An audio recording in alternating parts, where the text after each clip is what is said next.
अस्सलाम वालेकुम जी। आज का हमारा जो प्रैक्टिकल है उसको देखते हैं। ये बोर्ड के पॉइंट ऑफ व्यू से बहुत ज़्यादा इंपॉर्टेंट है। Very very most important practical है ये बोर्ड का।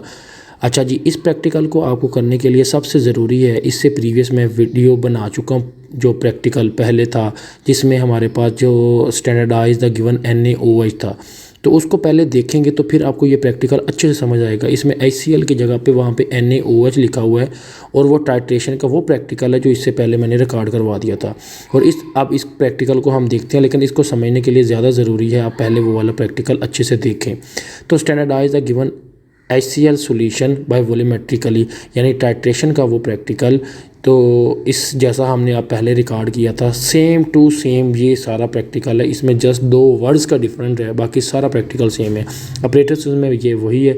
बीकर क्या होता है, ये हमारे पास बीकर है। उसके बाद ब्यूरेट क्या है, ये सामने जो है हमारे पास ये ब्यूरेट है। और पिपट क्या है हमारे पास, ये हमारे पास पिपट के बाद जो है कोनिकल फ्लास्क आ गया। उसके बाद आयरन स्टैंड है जिसके साथ ये हमारे पास ब्यूरेट अटैच है ना, ये वाली ये आयरन स्टैंड है। अच्छा, उसके बाद क्या वो कहता है कि हमारे पास केमिकल क्या है, डिस्टल वाटर आ गया, हमारे पास HCl आ गया और NaOH आ गया और क्या आ गया, फिनाफ्थलीन। अच्छा, अब हम अगर गौर से देखें तो हमारे पास ना 4 चीज़ें हैं। एक हमारे पास क्या है, HCl, एक फिनाफ्थलीन, एक हमारे पास NaOH, यानी एक एसिड बेस हो गया NaOH, HCl, फिनाफ्थलीन और वाटर। अब हम स्टैंडर्ड सॉल्यूशन क्या लिखेंगे, 0.1 NaOH, क्योंकि हमारे पास प्रैक्टिकल के अंदर जो स्टेटमेंट है ना उसके अंदर लिखा हुआ है HCl, तो हमारे पास गिवन सॉल्यूशन NaOH होगा। इसका प्रोसीजर और उस प्रैक्टिकल का प्रोसीजर सारा तो सारा सेम है। अगर आप ये जो मैं प्रैक्टिकल अभी करने जा रहा हूँ इसको इंतहाई गौर से तवज्जो से सुनते हैं तो ऐसा होगा कि आपको तमाम का तमाम प्रैक्टिकल जो है इसका प्रोसीजर याद हो जाएगा। सबसे पहले आपने ये कोनिकल फ्लास्क लेनी है, इसको डिस्टल वाटर से साफ़ करना है और अच्छे से इसको वॉश करने के बाद जो है ये बीकर के थ्रू मैं वॉश कर रहा हूँ पानी के साथ डिस्टल वाटर। अच्छा, अब मैंने वॉश करने के बाद उसमें NaOH ले लिया। ये NaOH मैंने जब डाला इसके अंदर तो अब मैं इसके अंदर थोड़ा सा फिनाफ्थलीन इंडिकेटर डालूंगा। अच्छा, 10 ml जो है ना मैंने इसके अंदर NaOH डालने के बाद फिनाफ्थलीन इंडिकेटर है ये, इसके मैं उठा के इसके अंदर डालूंगा।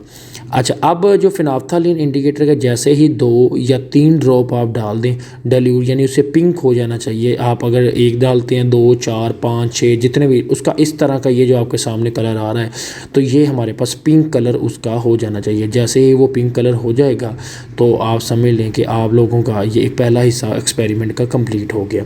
अच्छा, इसके अंदर हमारे पास जो ये पिंक कलर आ गया है, अब हमने आगे नेक्स्ट क्या करना है, हमने ये ब्यूरेट के अंदर HCl ऑलरेडी फिल करके रखा हुआ है। इसको डिस्टल वाटर से वॉश करके इसके अंदर HCl फिल कर दिया है। अब इसको ड्रॉप वाइज इसके अंदर तब तक डालना है इस ये जो हमारे पास फनल, इसमें ये देखें ये कलरलेस हो गया, लेकिन हमने इसको लाइट पिंक करना था, यानी अगर ज़्यादा डाल देंगे तो ये कलरलेस होगा। आपका ये जो प्रैक्टिकल है यानी ये ऐसा होना चाहिए कि जैसे कि हमारे पास लाइट पिंक, ये जो मैं आपको दिखा रहा हूँ ऐसे, ये हमारे स्टूडेंट ने किया। मैं पिक्चर शेयर करता हूँ जो बच्चों को प्रैक्टिकल करवाया है, और हमने यहाँ प्रैक्टिकल करके बच्चों ने, बहुत सारे बच्चों ने जो प्रैक्टिकल जो है ना इसको मेंशन किया था।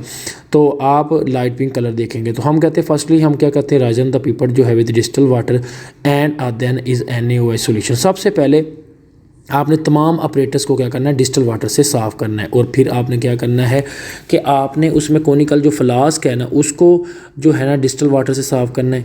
तो ये 2 काम हो गए। एक काम क्या, पिपट को आप डिस्टल वाटर से साफ़ कर रहे हैं, और कोनिकल फ्लास्क जो है आपकी ये वाली, इसको भी आप क्या कर रहे हैं, डिस्टल वाटर से साफ़ कर रहे हैं। और आप फिर क्या कर रहे हैं, एक पिपट ले रहे हैं, उसके ज़रिए जो है ना इसके अंदर जो है ना आप 10 सेंटीमीटर क्यूब या ml क्या डाल रहे हैं, NaOH लेने के बाद नेक्स्ट अगला काम आप क्या करते हैं कि आपने ना ऐड करना है 1 to 2 ड्रॉप फिनाफ्थलीन इंडिकेटर। आपको पता है कि जैसे मैंने इंडिकेटर डाला था फिनाफ्थलीन इंडिकेटर, तो वो क्या हो गया, हमारे पास पिंक कलर हो गया, ये जो आप लोगों को नज़र आ रहा है। अच्छा, तो वो जैसे ही हम ऐड करते हैं 1 to 2 ड्रॉप फिनाफ्थलीन इंडिकेटर तो वो सोल्यूशन क्या हो जाता है, टर्न टू पिंक। उसके बाद हम क्या करते हैं कि जी हम क्या करते हैं, राइजन द ब्यूरेट फर्स्ट, ठीक है, with distilled water and then given HCl। ये जो ब्यूरेट मैं आप लोगों को दिखाने लगा हूँ, इस ब्यूरेट के अंदर आप सबसे पहले क्या डाल देते हैं, डिस्टल वाटर से साफ़ करते हैं, और फिर इसके अंदर आप क्या डाल देते हैं, HCl डाल देते हैं। और कैसे डालते हैं, इस ये जो मैं ऊपर लगाया फ़नल, इस फ़नल की मदद से डालेंगे तो आपको इसके अंदर डालना बहुत ज़्यादा आसान होगा। और इसको आपने 0 तक डालना है और इसको चेक कर लेना है कि जहाँ तक आपने डाला है उसकी रीडिंग को भी नोट कर लेना है। अच्छा, अब अगर आप देखते हैं तो नेक्स्ट आगे के वो कहता है कि आपने ब्यूरेट को सबसे पहले क्या किया, डिस्टल वाटर साफ़ कर लिया, फिर उसमें क्या डाला ACL, और आप क्या किया, ब्यूरेट जो है आपकी ब्यूरेट है उसको आप क्लैंप स्टैंड से उसको फिक्स कर लें और अप राइट पोजीशन, बिल्कुल सीधी पोजीशन में। फिर क्या करें, fill with the HCl solution, ठीक है, with a help of funnel. मैंने अभी आपको दिखाया कि फनल के ज़रिए उसको HCl को डाला और note the burette reading, initial reading उसकी 0 नोट की। अच्छा, उसके बाद add the HCl dropwise as a mixture in conical flask solution, कहता बिकेम लाइट पिंक। अच्छा, यानी ये जो पिंक कलर है इसमें तब तक HCl डालना है, तब तक HCl डालना है ड्रॉप वाइज जब तक ये क्या ना आ जाए, लाइट पिंक आ जाए। अगेन नोट द जो है ना ब्यूरेट को मज़ीद दोबारा नोट करें और उसकी रीडिंग कितनी आई है, कितना वॉल्यूम आपने एसिड का यूज़ किया है, और फिर एक्सपेरिमेंट को आपने क्या करना है, रिपीट करना है 3 दफ़ा। 3 रीडिंग लेनी है हमने, 3 रीडिंग लेने हैं। 3 रीडिंग लेंगे तो हमारे पास उससे कैलकुलेशन करना क्या आसान होगा। अच्छा, अब हम देखते हैं कि इसकी कैलकुलेशन क्या है, केमिकल इक्वेशन क्या है, रिज़ल्ट क्या है, उन सारी चीज़ों को।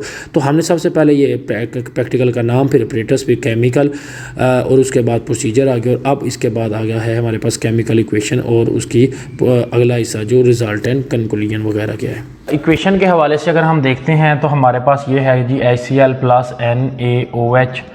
तो H पॉजिटिव है, ये OH नेगेटिव के साथ मिलके क्या बना लेता है, वाटर, और प्लस जो है NaCl से मिलके क्या बना लेता है, NaCl। अब आ जाता है रीडिंग। तो जैसे कि मैंने इससे पिछले प्रैक्टिकल में बताया था कि हम ये देखते हैं कि हमारे जो प्रैक्टिकल का नाम है उसके अंदर लिखा हुआ है कि हमने स्टैंडर्डाइज द सॉल्यूशन जो है ना HCl को अब मालूम करना है, इस प्रैक्टिकल का नेम है। अगर HCl को मालूम भी करना है तो तब भी हमने रीडिंग HCl की ही लेनी है, क्योंकि HCl ही ऊपर से नीचे ब्यूरेट से गिरता है, यानी इससे हम जो यूज़ करते हैं वो सिर्फ HCl को ही यूज़ करते हैं। तो रीडिंग हमेशा HCl के ही हम मालूम करते हैं। तो जो कि 0 से स्टार्ट होती है कितनी, 10। पहला एक्सपेरिमेंट कंप्लीट, यानी इसमें हमने जो लाइट पिंक बनाया, पहले NaOH डाला, फिर ऊपर फिर नाफ्थालीन डाला, और फिर हमने HCl डाला, और वो कितना इस्तेमाल हुआ, 10। यानी ब्यूरेट की रीडिंग कितनी इस्तेमाल हुई, 10। तो इसका आंसर कितना आया, 10। दूसरी दफ़ा जब हमने किया उस वक्त ब्यूरेट की रीडिंग 10 थी, तो 10 से स्टार्ट हुआ तो कितनी इस्तेमाल होगी, 20 तक, तो आंसर कितना आया, 10। तीसरी दफ़ा यही एक्सपेरिमेंट किया तो वो 20 से स्टार्ट हुआ 30 तक, तो इस वक्त भी आंसर कितना आया, 10।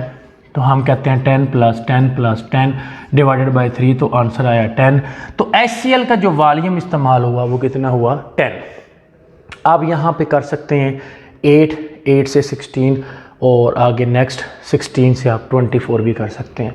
आप 9 का भी रख सकते हैं, आप लोग 11 का भी रख सकते हैं, आप लोग 7 भी रख सकते हैं। 7 यहाँ पे 7 से लेके 14, और 14 से आगे 21। उसके बाद मैंने कहा था M1 V1 N1 M2 V2 N2।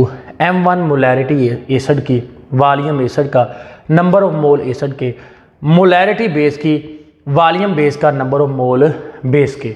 आपको पता है कि प्रैक्टिकल का जो नेम है ना, उसमें हमने जो पहला है ना वो कहता है स्टैंडर्डाइज द सॉल्यूशन HCl को मालूम करना है। तो M1 हमें नहीं पता, वॉल्यूम इसका अभी हमने 10 लिया, और नंबर ऑफ मोल इसके शुरू में क्या है, 1। M2 क्योंकि HCl मालूम करना है तो लिहाजा ये हो गया 0.1 मल्टीप्लाई, ये स्टार्ट में 10 लिया था, N1 1 है, क्योंकि ये देखो NaOH की शुरू में 1 है, तो ये जो 10 है उधर जाके डिवाइड होगा। M1 = 0.1 मल्टीप्लाई 10 डिवाइडेड बाई 10, तो आंसर आया 0.1। तो रिजल्ट है the molarity of the given solution is 0.1। तो प्रैक्टिकल कंप्लीट हो गया। सबसे पहले प्रैक्टिकल का नेम कि standardize the solution of NaHCl by volumetrically, यानी टाइट्रेशन से। उसके बाद हमने इसका ऑपरेटर्स लिखा, केमिकल इक्वेशन, पूरा प्रोसीजर इसका हमने मेंशन किया। उसके बाद केमिकल इक्वेशन और ये रीडिंग्स, और इसके अलावा हमारे पास कैलकुलेशन, इसको कहते हैं कैलकुलेशन, और उसके बाद क्या आ जाता है, हमारे पास रिजल्ट आ जाता है। पहला प्रैक्टिकल दूसरे प्रैक्टिकल में सब कुछ सेम है, जस्ट स्टेटमेंट का डिफरेंस है, और एक डिफरेंस है इसका, और किसी चीज़ का डिफरेंस नहीं है। या रिज़ल्ट में यहाँ HCl है तो वहाँ पे NaOH है। पहले दोनों ये प्रैक्टिकल दोनों के हैं सेम है। शुक्रिया, अल्लाह हाफिज़।